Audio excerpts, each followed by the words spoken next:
thịt cũng rất là nhiều luôn á. Ngon á.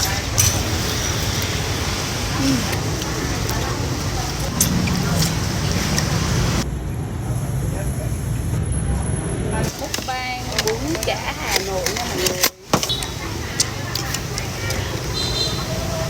Thịt cũng rất là nhiều luôn á. Em miếng bự ha. Yeah. Chồng dắt đi, không biết có ngon không.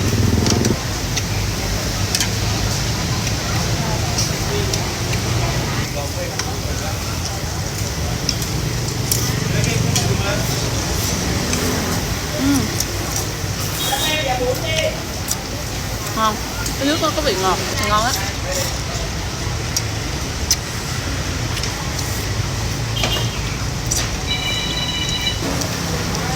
Cái này cũng to.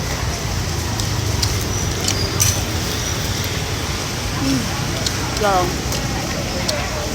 4 phần bên mình không có sao. Bên từ khách từ đặt. Nem đúng không? Tất cả 5 phần là 375.000 nhé. 375. Không đâu, đây em có đặt này. Anh này đang ở trên Xuân Thủy đó.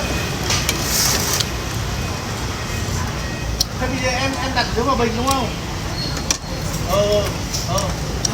Thế em đặt đi nhá. Quay được không?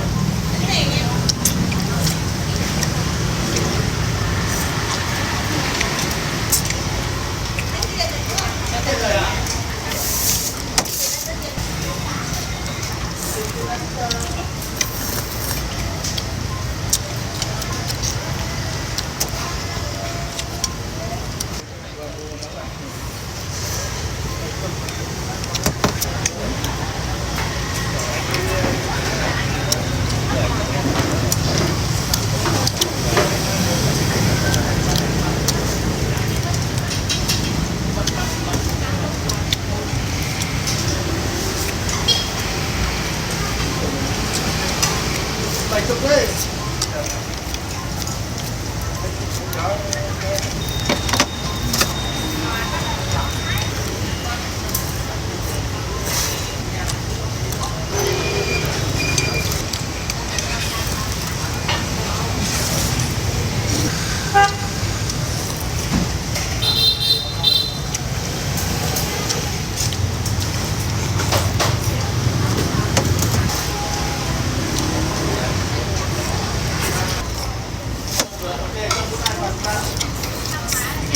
Một em mang về.